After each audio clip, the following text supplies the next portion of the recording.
Dobro jutro, lepo zdrav vsem skupaj. Evropski svet ima danes zelo obsežen dnevni red. Že na začetku bo zanimiva razprava o visokih cenah električne energije in energentov nasploh.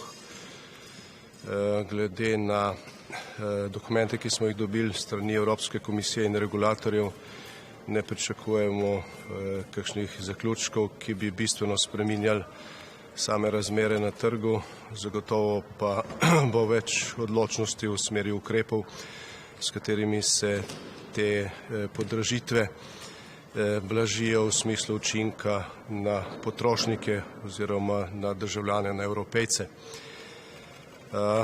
Zelo pomembna bo tudi razprava v času kosila o nekaterih strateških izzivih naši soseščini.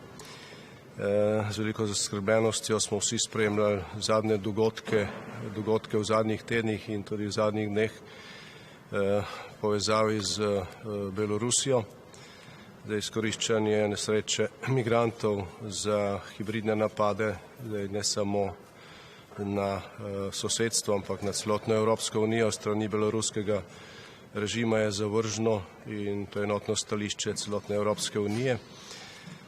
Prav tako pa zadnje kazni, ki so bile izrečene nekaterim opozicijskim voditeljem v Belorusiji, ki so drastične, ki se ne izrekajo niti za zločine, če so dejansko storjeni in so med tistimi najtežjimi, je nekaj, kar kaže po mojem mnenju na veliko nervozo beloruskega režima, ki se zaveda, da je naredil napako z izkoriščanjem nesreče ilegalnih migrantov in zdaj pač hiti v novo napako, ki se izraža v teh drastičnih kaznih, ki zagotovo ne bodo prispevale k temu, da se situacija umiri in da se najde nek diplomatski izhod iz te krize v Belorusiji, ampak se bodo situacija kvečemu še bolj zaostrovala, to pa ne nazadnje pomeni tudi krajše življenje diktatorskega režima.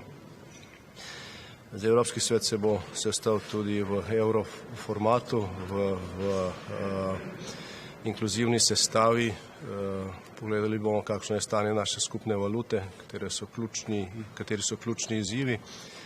V tem času verjetno bomo slišali nekaj tudi o bodoči širitvi. Skratka, dnevni red tokratnega zasedanja Evropskega sveta je izredno poln in pravzaprav se bodo nekatere razprave nadaljevale za včerajšnjega dokaj uspešnega sestanka z našimi vzhodnimi partnerji. Tukaj sem zelo vesel, da lahko rečem, da je prvič, pravzaprav odkar jaz prisostvujem tem pogovorom z državami vzhodnega partnerstva, prišlo do pretežno pomirjujočih besed med Armenijo in Azerbajdžanom.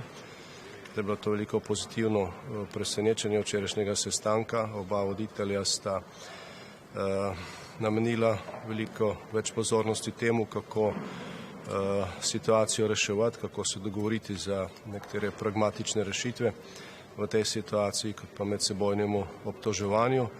In strani velike večine članic Evropske unije, partnerjev, ki smo že v Uniji, je bila dana zelo velika podpora Ukrajini zaradi teh pritiskov strani Rusije in nasploh smo izrazili močno zavezo stališču, da o tem, kdo bo bodoče član Evropske unije ali posredno tudi NATO, se odločamo tisti, ki smo že v teh povezavah in tisti, ki si tja še želijo.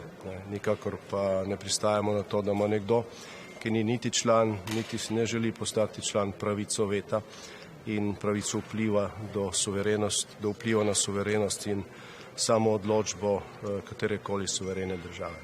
Hvala lepa. Prime Minister, which sanctions are on the table today on the discussion of Russia? So far I'm not able to speak about the concrete sanctions, but the determination is very strong. I think that depending on the details they will provide to us, we will decide. maybe, I don't know yet, but maybe there are some open channels for some serious negotiations in maybe Normandy format in next days, and if there are some chances for diplomacy to work in next days, we will surely give the hope to those chances. If not, as you said, also this variant is on the table. Are you worried, though? Are you worried about these tensions with Russia?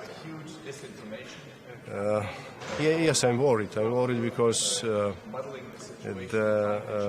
military concentration, especially on the Ukrainian borders or border with Russia and Belarus, are very strong. So it's something which which is not normal for regular military exercises. So there is no doubt that the Russia is using military power to make a pressure. If only the pressure, then this is the question. In any case, it's good that we are prepared to avoid such kind of surprises we met during the occupation of Crimea. And Nord Stream also is the blockage of Nord Stream on the table. Are you discussing that with the Germans? What are you telling them about Nord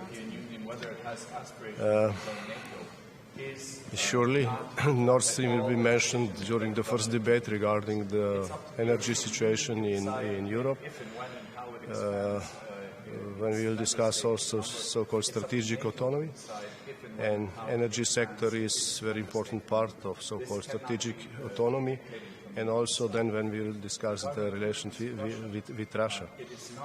Maybe we will get some additional information what's the final decision or what would be the final destination of the Nord Stream 2. But yesterday this was not the main topic. What about travel restrictions with Corona? Do you think there will be new travel restrictions with the Omicron virus? Whatever we will do with travel restrictions, I hope we will have a coordinated approach.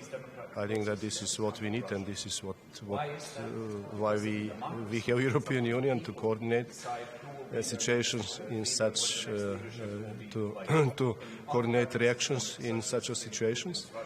And I think we are close to the agreement. Thank you.